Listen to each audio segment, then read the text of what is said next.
We're at the beginning where politics is going to sit front and center in social class warfare as AI is more productive, and you're in this productivity boom in certain parts of the market. Like, the social contract becomes a problem. For the most part, Main Street real economy has been in a recession since mid-2024. It's winners and losers. I mean, Trump is handpicking winners and losers. If we do get these 100 basis points of cuts in 4 months, I just don't see how inflation doesn't come back. It's a fiscal super cycle, bro. Get on the bandwagon.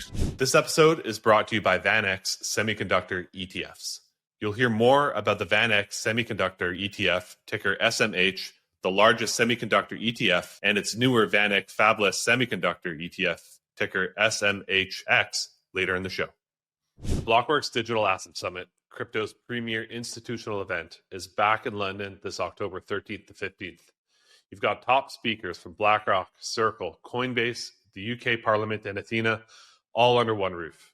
I'll be there as well, hosting a live forward guidance episode with Quinn and a few others. So if you want to see us record in the flesh or meet some of the other legends from the forward guidance community, this is your shot.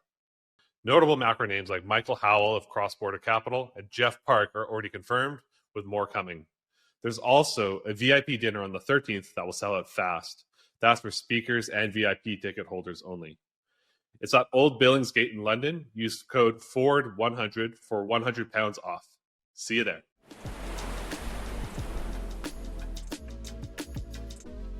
Good afternoon. This is the forward guide. I'm redoing. Good afternoon. What does he say? What does he say? He goes, I'm Felix. Hi, ladies and gentlemen. It's me, Felix. Welcome to Comedy Hour. We'll put that in Tyler's introduction. Welcome, everybody. I'm Felix Jovine, and this is Forward Guidance. I'm Felix. I'm 6'6" Canadian lumberjack. I like to talk about macro and crypto. welcome to Forward Guidance. So as you can tell, the inmates have once again taken over the asylum. Tyler and I are running the show today. Felix is out this week. He'll be back next week. We're recording this on Wednesday, the 10th, just after the close. So we got PPI today, and then we have CPI tomorrow, and pretty eventful time. So we'll jump right in. We would like to mention the Digital Asset Summit in London is next month in October, 13th and 15th. If you haven't got your tickets, you should. So I did my show. Great plug. least enthusiastic plug ever. Have a lot to cover today. Inflation data this week. Obviously, we got some interesting labor data. Always interesting things going on with the Fed. Some AI CapEx, tariffs, and then we'll get into some market views. So I figured out of the jump here, we can just go over quickly the PPI data that came in this morning. It came in light. I don't know how much there is to read into it. There was some different takes around it. I think that last month was plus 0.9 month over month. So could just be evening out.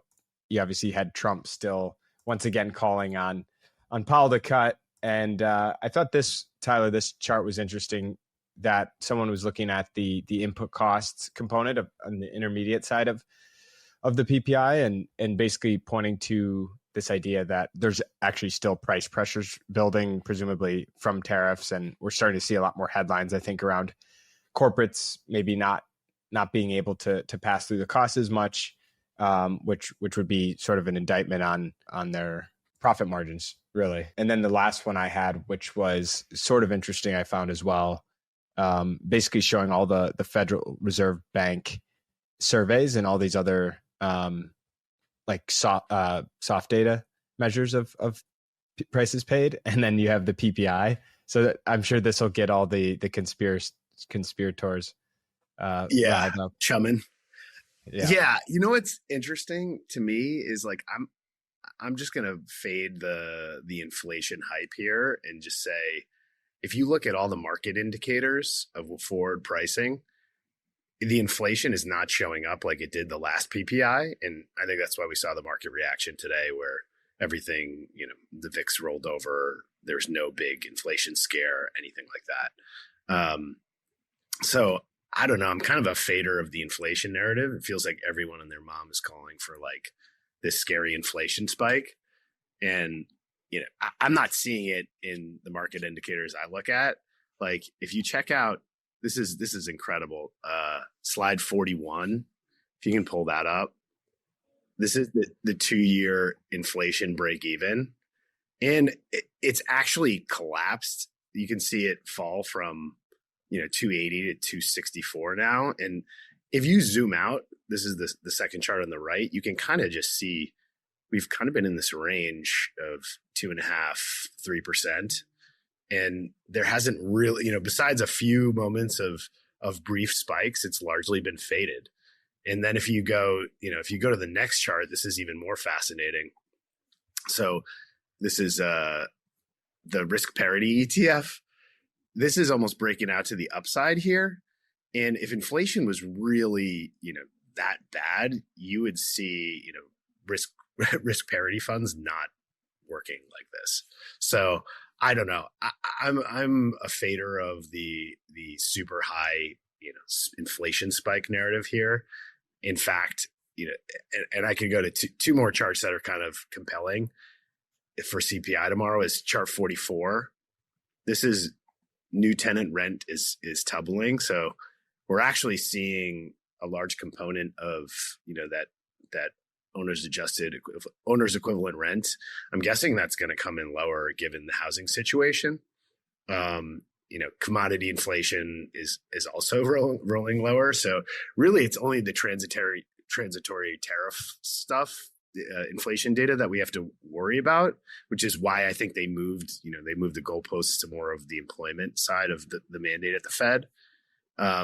But yeah, to your point, there's stuff that's concerning, but if you look at the market indicators, it's actually not showing. Like high yield, we could go through a whole bond slide show like in a couple minutes, but I'm not seeing, even though all those indicators are turning up, the inflow into bonds is not showing that anyone is really concerned on the debt side of things. Yeah, I did find that interesting how the bond market and equity market do appear to be somewhat diverging here, where the bond market is, not that concerned with inflation.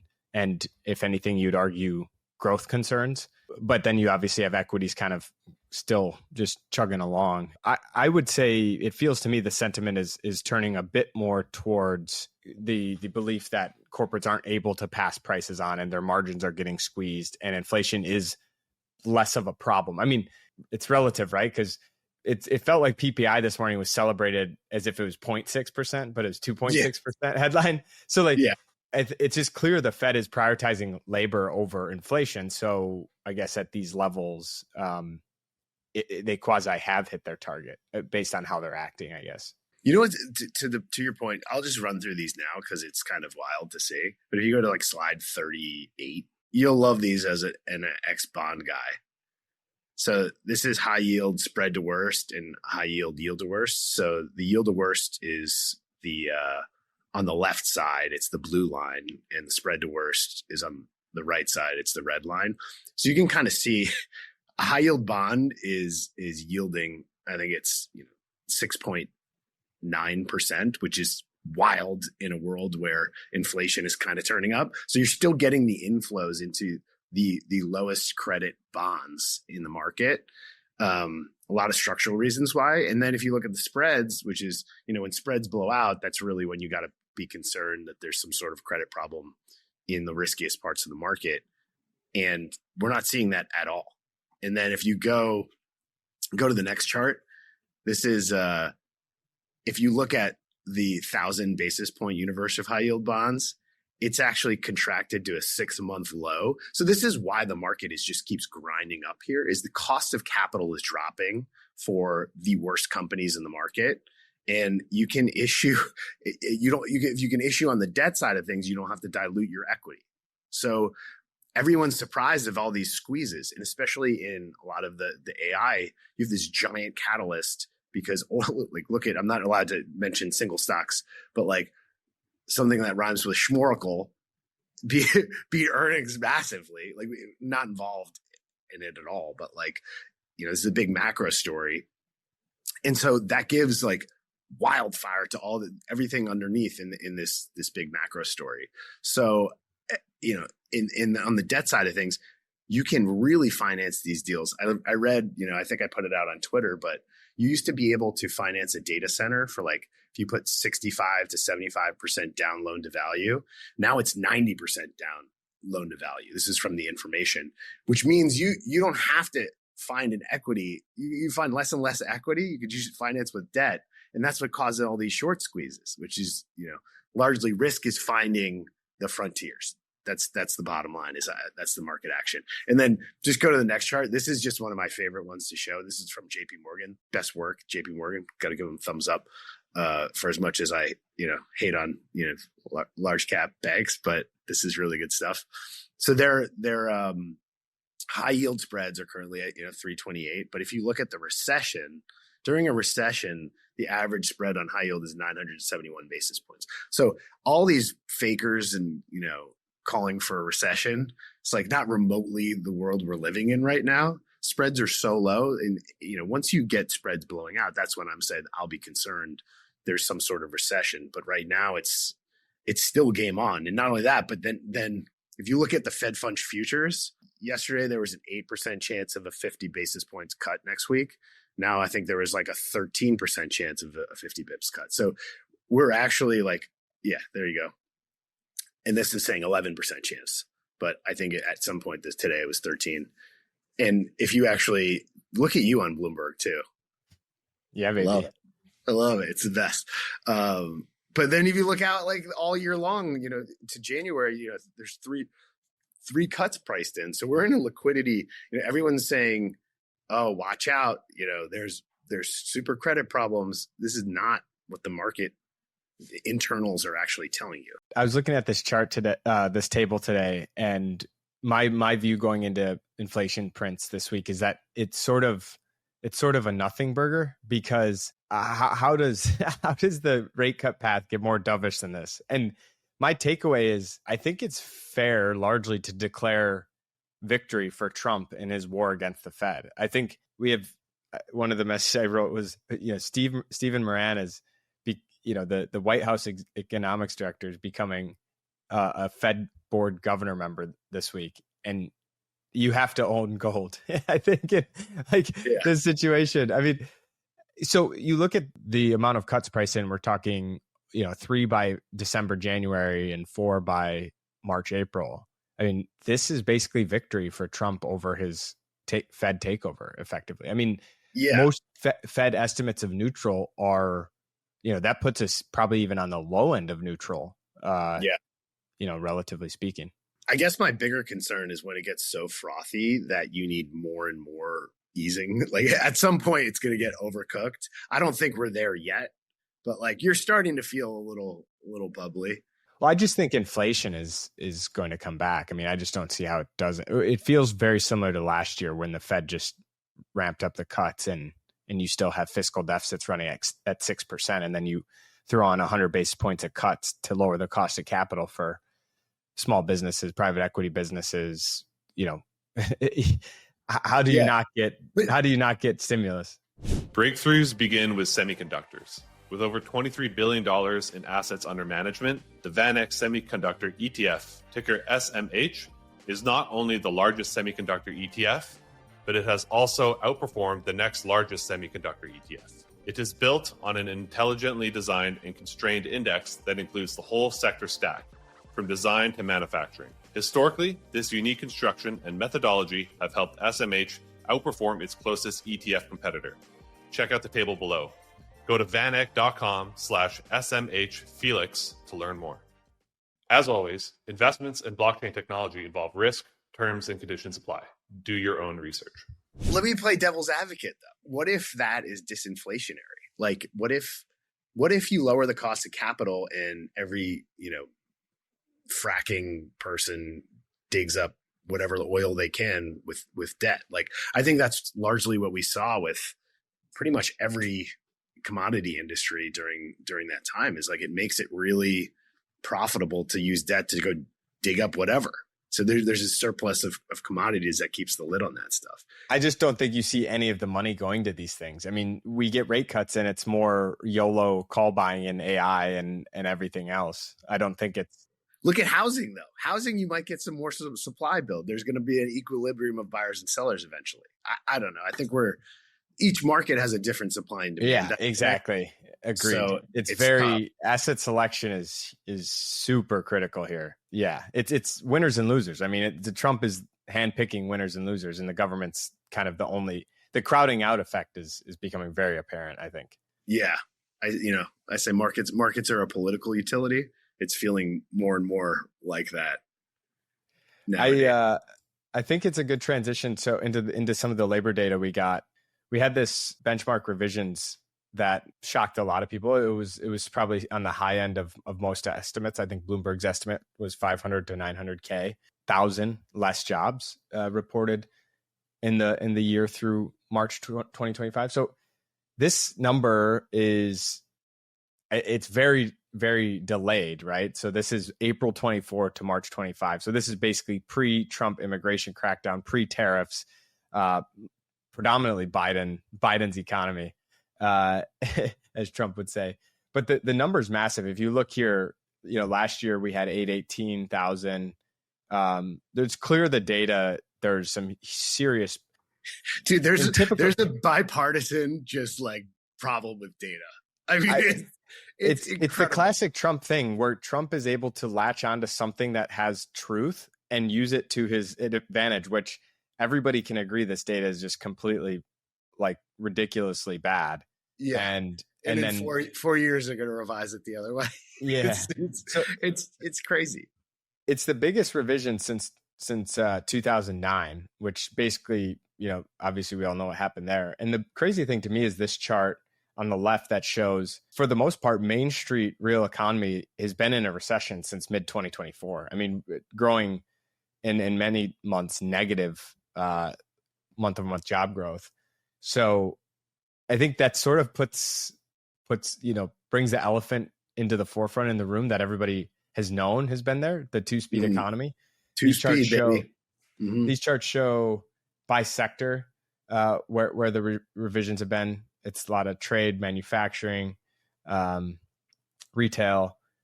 And I think this is starting to get into some slightly different data that we got this week, but one of these was workers' expectations of job finding split by income cohort. So under 50K income, we're seeing some of the worst numbers since GFC, and then it's marginally better for 50K to 50 to 100K and over 100K. So it just shows kind of like the continued rising wedge in employment and equality.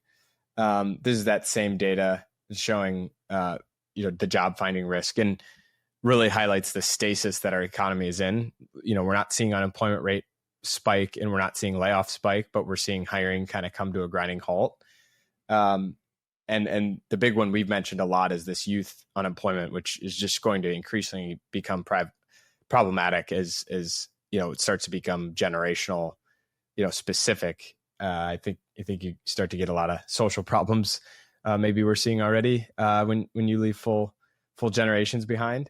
And at the same time, you have this came out, the percentage of older Americans who are departing the workforce early, 55 plus labor force participation rate just keeps plummeting, basically saying their house values and their equity values and their retirements are skyrocketing. So they have to work less and they've achieved their goals. So I think a lot there, but what did you make of, all of this different job market data this week, Tyler? Well, I mean, yeah, I just can't stop thinking about that. The situational awareness piece by Leopold Ashbrenner is like, he talks about in it, it's like this 80-piece treatise. I got to give these guys, I think, the most credit. They've nailed the macro better than anyone, and the micro. I mean, just clear they're the winners in all this. But they talk about how, as AI is more productive and you're in this productivity boom in certain parts of the market, like the social contract becomes a problem. And maybe what we're seeing is policy changing from, as it affects the lower income and more commoditized types of the employment. You don't need to employ them as much. And so what you really do need to do is stew innovation then and create new things, which is, I think, why the policy is gearing more towards the employment on the lower tier. And we're seeing like credit card charge-offs are at highs. Like it's clearly the financing costs of running the economy for the lower income and middle income tiers is getting harder and harder. And I think it's also even worse because like the employment numbers for those types of positions, they're the first to get cut. And so I think that's why the Fed's lowering rates here. But check this out too. This is, I think, to talk big picture on what's going to change here is go to slide 37. I think it's the small cap earnings. If you can pull that up. So small cap earnings peaked in 2022 and declined nearly 20%. And now they look to be stabilizing. So as, the Fed liquidity and this liquidity cycle picks up and you're actually pointing to bailing out like that two-speed economy, you had, the FANGs, et cetera. And now the smaller cap stocks are actually picking up in EPS as capital costs kind of drop here. And that rotation we've seen, a couple of weeks ago or a month ago, we talked about the net short and IWM.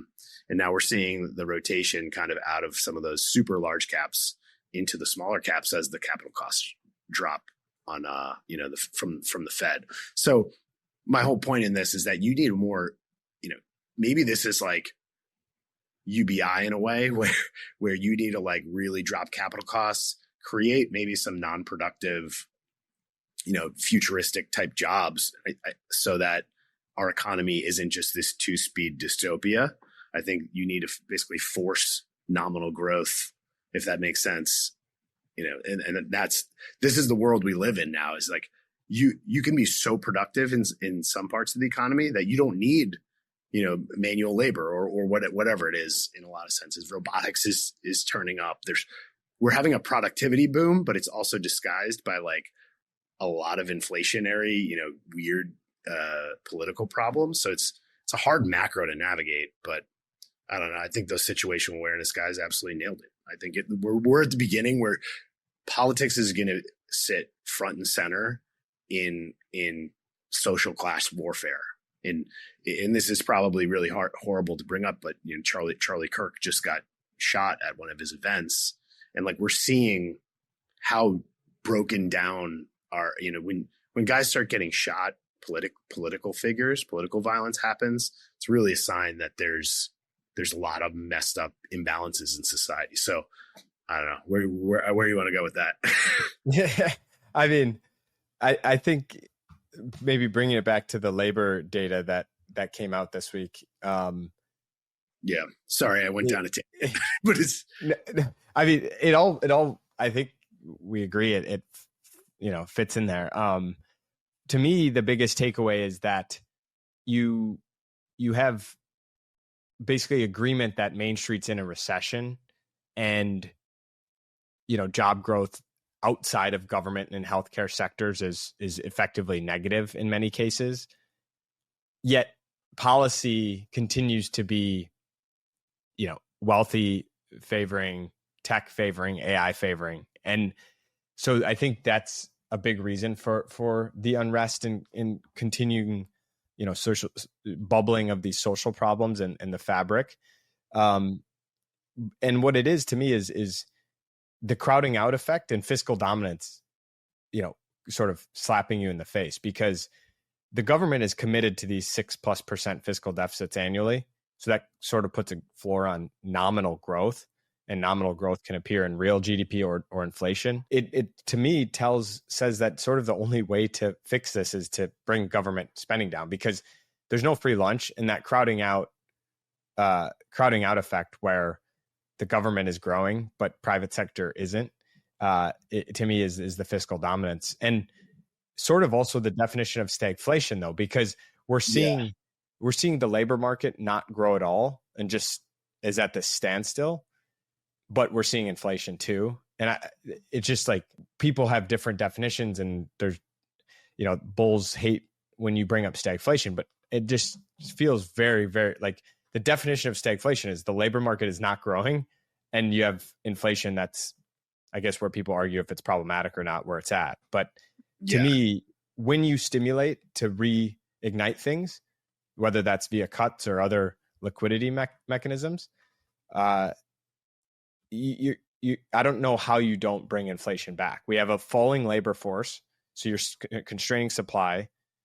And if you do reheat the economy and Main Street starts to do well again, like, you have to have inflation. Like, the people that consume and demand base commodities, oil, energy, power, have been in a recession for a year and a half, and we still have an inflation problem. The rich don't consume goods and services inflation. So it's this, we're sort of becoming ever closer, in my opinion, to the push comes to shove type of rock and hard place. Because if we do get these 100 basis points of cuts in 4 months, I like you said, I mean, that's bullish for people's, everything, wealth effect. I just don't see how inflation doesn't come back. Yeah, I guess the hope would be, productivity grows and you start growing new industries that, would compensate you more, and wages go up higher than inflation. Like right now, this is kind of interesting.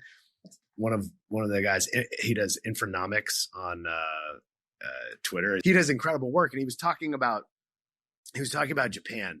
And Japan is they're finally growing their wages more than inflation. So it's actually like, it's working for labor.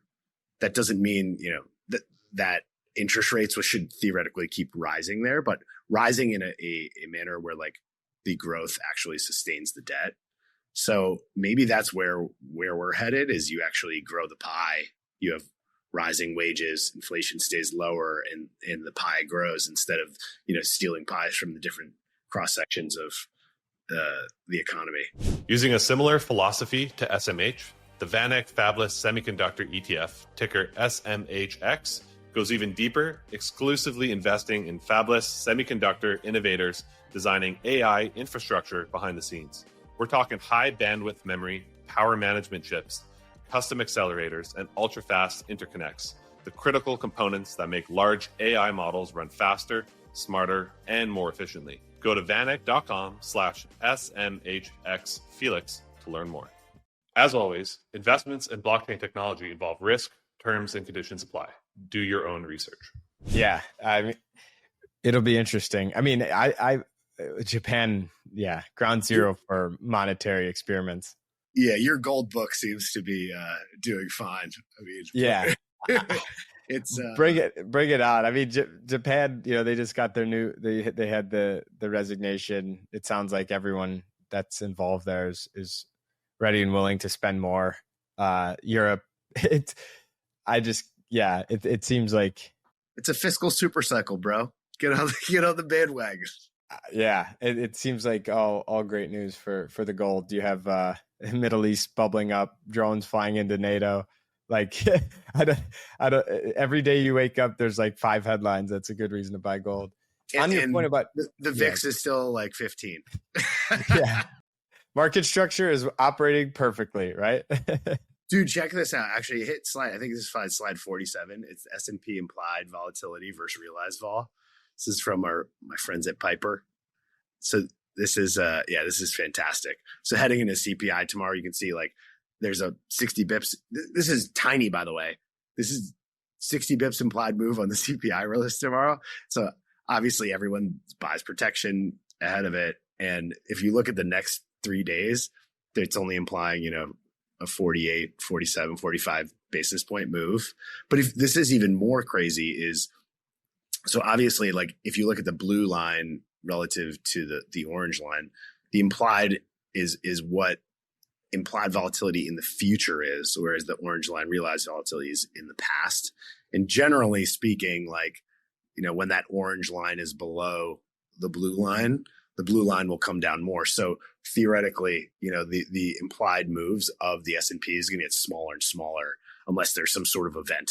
But, there's not really, if looking out, the 17th is the next big event and only a 74 basis point move on the FOMC. So it's, I don't know, these events, it's just kind of wild, these structural like volatility overlays. And, just it's kind of interesting. We've done a lot of work at Muddy Waters on these market structure phenomenons, and they're so much more powerful than you could possibly imagine. Isn't it better for forward risk if implied vol is high and you make it through those days with no downside, and then you get the vol crush? Like if implied vol is super low, that means people aren't reaching for protection very much, and so yeah, but it's relative to realized vol, right? So it's like, you're realize it's still so low. You're saying basically exactly like realize is at 13, right? It looks this orange line is lower than like Jan Feb even. Yeah, so even though implied looks low, the move beneath the surface is even lower. But that's the problem, is just like we're in this, as long as capital costs drop, volatility, that's where you generate a lot of the yield. And so, we this is why the flows of the market matter like way more than the fundamentals in a lot of senses. And it's it doesn't change. Like you could have all this geopolitical stuff, but all the systematic investors will do the same thing regardless. It's kind of wild. That is. I mean, it reminds me a lot of 2017, Trump's first year of his other term, when the markets were like a straight line up all year, because it's almost as if he knows this vol game, and just, it's like he announces something bad, he retraces it, and vol falls. It's just like, he's an AI for like forward guidance. It really is. It sounds stupid, but like, he already is anticipating the narratives that other people will use against him. And he kind of sets up the market for the event. And it's brilliant. He's a PR guy. He's always been a PR guy. He's always on the next cool social thing. And like since the 90s, he's been going to boxing matches. Now he goes to UFC matches. Like he is a human AI of forward guidance, which is why like he's always one step ahead with stocks. It's really incredible watching. He might have some saying things now as president. Oh, yes, clearly. I was just saying, like, he has this, say what you want about the guy. He has like a superhuman quality of anticipating things in a lot of senses, even though he comes across as a moron sometimes. Yeah. People don't like his approach, but yeah. Look at this. This chart is crazy. Contribution to GDP from software, computers, peripheral equipment, data centers. So AI, basically, this is like, without this, we're in a recession. I mean, well, yeah, we are. I mean, everybody except for the like 100,000 AI employees in the country are in a recession, basically. Here's another good one. Big tech CapEx growth in the billions. So 2025 over 400, and we're projecting over 526. This is construction spending split out by everything, and then data centers. So it's basically showing just the recession, from 2024 on, except data center growing to like partially offset. And then we also have, output versus employment, where the blue line is, your output skyrocketing, employment falling. And I guess this is, AI productivity in some senses at work. The question I have, this chart. So Tyler, you're a big, you talk a lot about how buybacks are so important, such a big driver for this market. We've had staggering numbers, kind of year over year, particularly from the Mag 7. I was reading somewhere how that has sort of fallen, or at least slowed the growth in buybacks. And I see this chart, and I'm like, how do the largest stock repurchasers in the market, who make up 30 whatever plus % of the S&P, who are also ramping CapEx, 20% growth year over year on AI spend, how do they also do this while maintaining that breakneck buyback pace? Well, this is the $64 million question. I think they still are increasing buybacks, by the way. I think it's $1 trillion run rate, maybe 1.2 or something per year. However, like, they're seeing an opportunity to grow their businesses.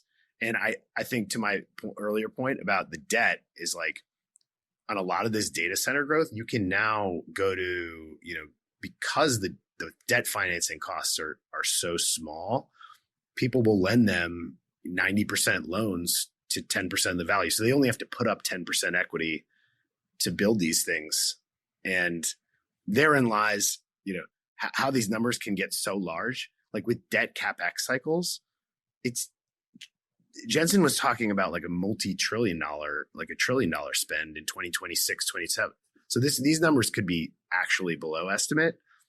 The point, but you have to keep in mind that like this could be complete horseshit and they never come to fruition, and OpenAI never hits revenue, and that, or they never get that next round of like VC financing, or when you have to watch these things when they start falling apart, because there will be bodies, there will be blood. And right now there's not. I mean, we're seeing like companies report, huge large cap companies report and go up 30%. And there's something there. I mean, for now. So you have to watch it. But yeah, I agree. If you don't, this debt will crush these companies in like 10 years if it doesn't come to fruition, or whatever. When you see those large CapEx booms, it's really the narrative can really be self-reinforcing. Whether or not it comes to reality is, that's the $1 million question. Yeah, I mean, it reminds me also, like you mentioned earlier, the shale boom. I mean, this is exactly what you have a gold mine and a race for profits until profitability gets competed down to zero. And then you have everybody on the hook for tens and hundreds of billions of CapEx. Like, you want to see when the fangs actually stop going up. It's if there's one winner in all this stuff, then they'll all tank because the CapEx is so huge. But they do have a lot of the cash flow to pay for it. That's the wild part. It is wild. The other thing the other thought I've been thinking about is another food for thought I want to pose is NVIDIA has 36,000 employees and a $4.3 trillion market cap. They represent, whatever it is, close to 10% of, the S&P 500 or NASDAQ, whatever. And their market cap alone for those 35,000 employees is, another 10 or 20% away from being larger than the Nikkei 225, which is the second largest stock index in the world in Japan. Raging success, raging failure, home run, these numbers, these CapEx numbers I show continue or not. From a concentration perspective, where does the next marginal dollar for NVIDIA come from? Like who has room to buy this thing? Like it 401ks, bro. Isn't that sort of a mind-boggling concept? Well, it's literally 35,000 employees. What kind of tech dystopia are we in here? I will say it's a testament to capitalism. Like Jensen made so many people rich. Like, even if you were there, multimillionaires, if you just worked there for 10 years, it's awesome. It's really incredible. But to your point on the size, like, I don't know. I just saw like a $100 billion company go up by 30% in one day. So like, this is wild stuff, man. Like, maybe this is the 21st century industrial revolution. Like those guys would argue for it.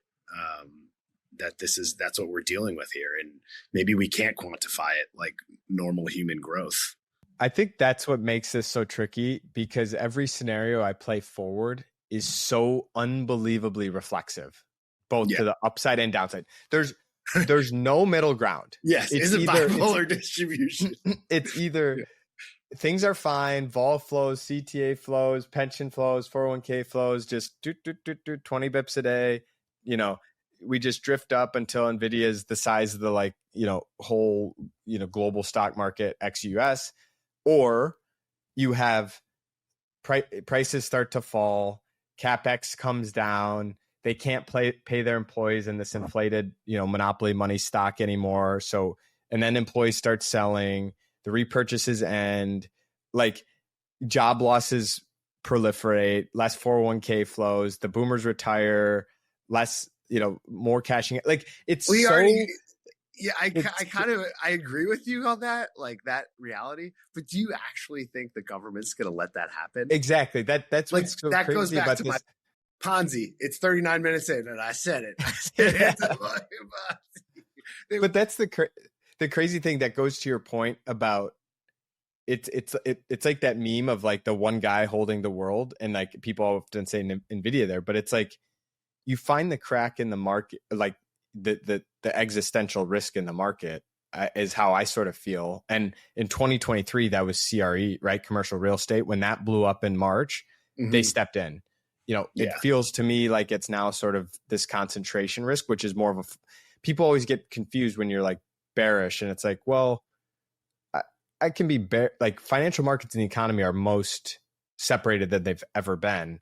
And so to me, when you look at this issue, it's like, yes, we know that they're not going to let, the stock that makes 10% of the index, in everybody's retirement account lose 50% of its value, in a couple months or whatever.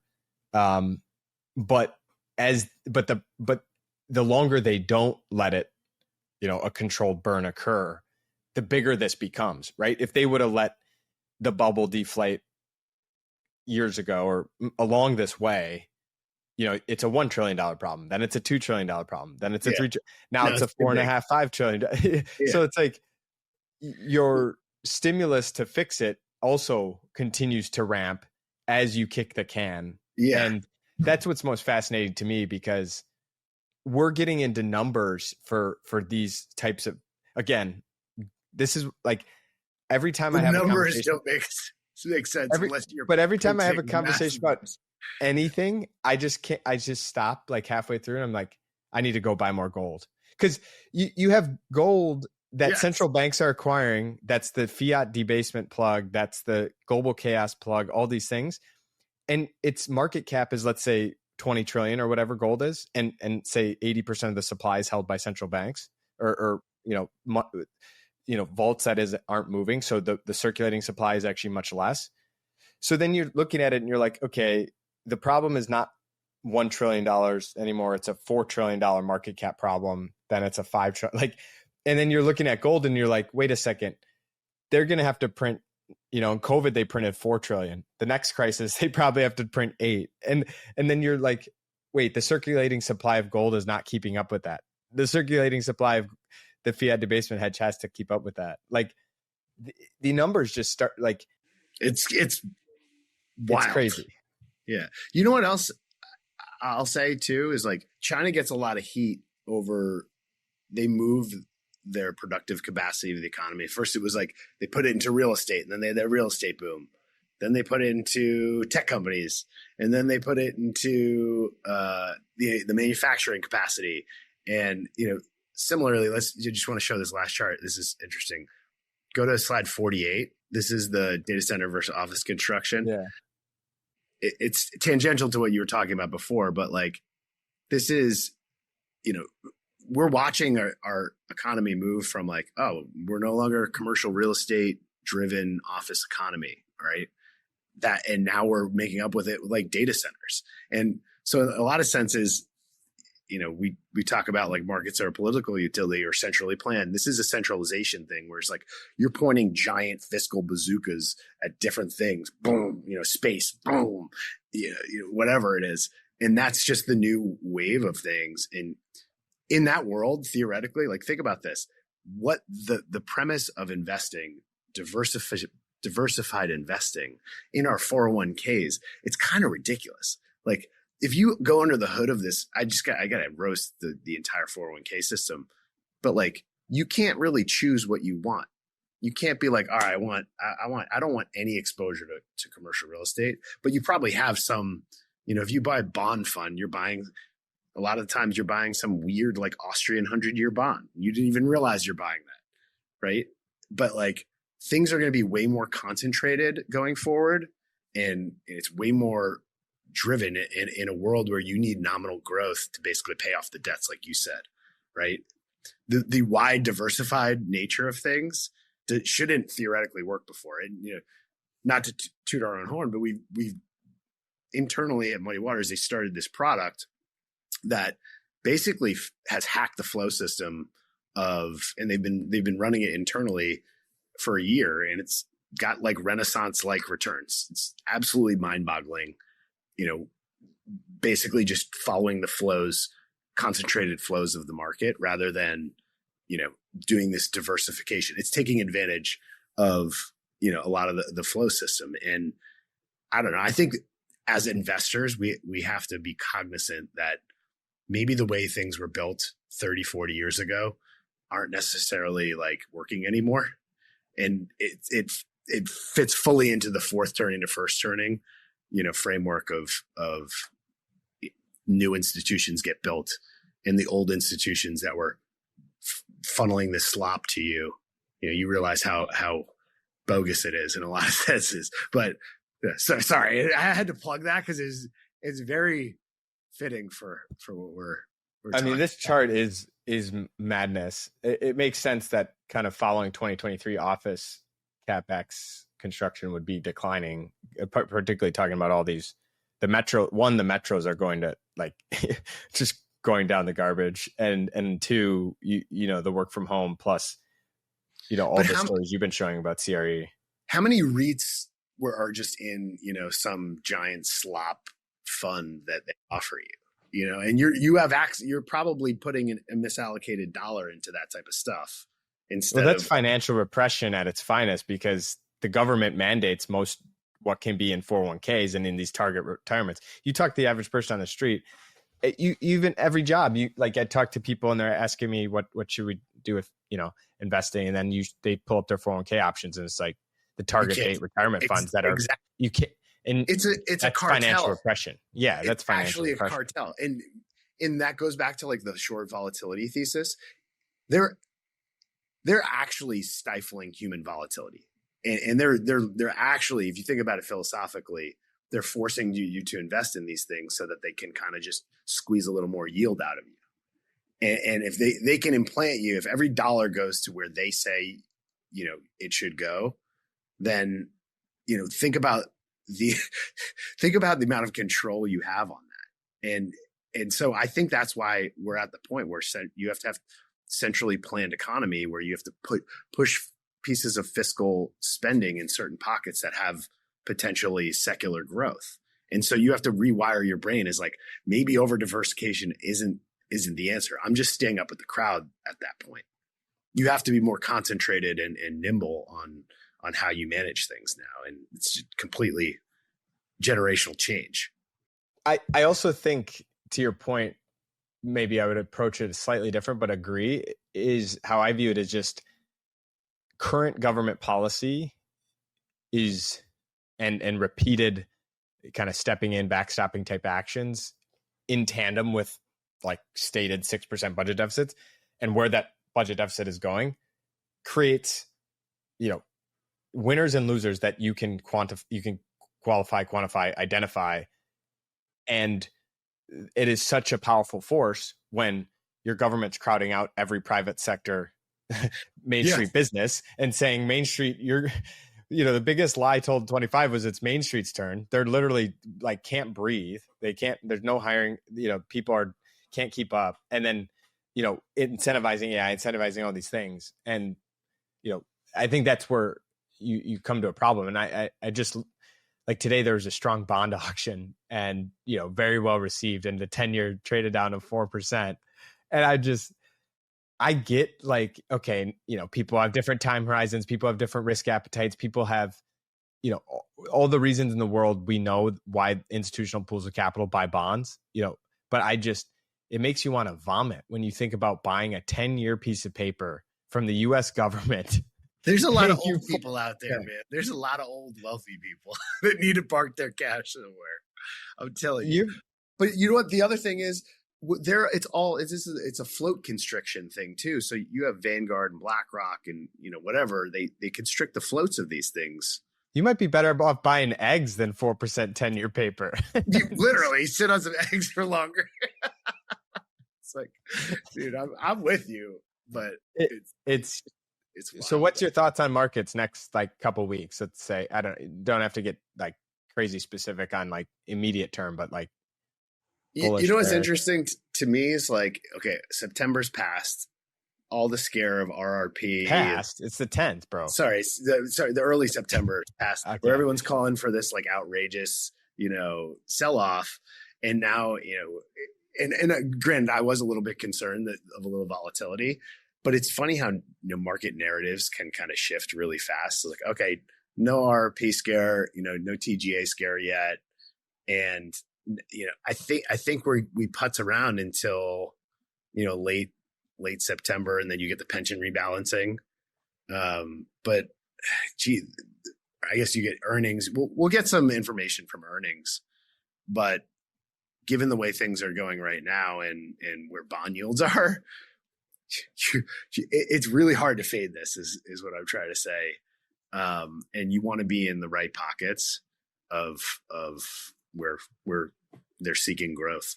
Yeah, I think that's the key here is asset selection, because there's a lot of sectors that are not going to do well. You got a jet. Yeah, I'm less comfortable. I think the market has a weird way of punishing both sides. So you have the September doomers looking stupid now, and then I think we're hitting this like little period of euphoria. So I'm still quite cautious going into the first part of Q4. But I'm long gold, and so there's assets to express views, things to buy that you can sort of, gold's an expression of all these liquidity dynamics we're talking about, but with a more cautious tone. Whereas there's other instruments, but you don't always have to be long short. You can be in cash, you can be other things, but it's what makes me nervous. Bullish. Is looking the systematic. I think what's hard is the systematic investors are fully invested. Yeah. And you see you need like a vol event basically to like reset it. Yeah. And that's what, it's probably a geopolitical thing that's going to come along. And then if you get the initial vol spike in the initial credit spread widening, then it's like that self-reinforcing crap, which is very annoying, but it almost has nothing to do. And it usually happens around earnings too, when they have the blackout for buybacks, and then post earnings, it starts up. So it's probably, late September, as they start reporting earnings and stuff, is probably a little bit nerve wracking. But if you just zoom out, then you get into a seasonally low period of vol where all the holidays come. And generally speaking, given the easing path that we're on, liquidity cycle, geez, it's hard to fade longer term. Yeah, I personally wouldn't be surprised if the economy starts to kind of, the amount of cuts priced into me is, I think the market's lulled to sleep at how like ridiculously dovish that is, because we've been hearing Trump rail on the Fed for so long. Everyone's just numb. I think 3 to 4 cuts by January, February, March timeframe would certainly reheat the economy. Maybe not full, up and away go, but definitely some level of bounce, and especially the value stocks, right? Like value you're looking at these things like, I'm not necessarily like, super bullish fangs, but on a relative basis, those have been beaten up. Like you said, there's parts of the economy that were in some sort of recession that will get the benefit here. Good stuff, man. We'll have our supreme leader back next week. I'm not too good with the slides and doing multitasking, but we made it by, hopefully. Yeah, you might have to. We might have to cut out some of that nonsense. Dude, you're looking sharp, by the way. You got the haircut, no 90s fresh flow. cut. Well, I was saying the same to you. You're maybe you need to go back to that barber, because maybe he had a future vision for you, because it's really coming in nicely. Dude, he was living in the future, bro.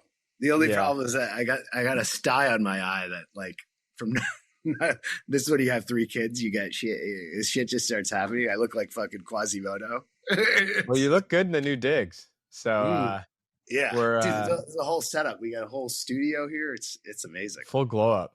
We'll have to get the update, the couple weeks in update next week, how things are going. But it looks good. Yeah, it's a lot to go over. We have a fund in Vietnam, and I'm waiting for you guys to roast me. Back in Nam. We're trading so much dog over here. But it's dude. Funny enough, this is just like, check out the returns of Vietnam and Mexico. Like, I started looking more at the emerging market returns. They're absolutely filled. And this is not our, what we're doing, but like in general, if you look at emerging markets, they're absolutely on fire. Yeah. So it's done very well, particularly, Mexico's been good. Some of the Southeast.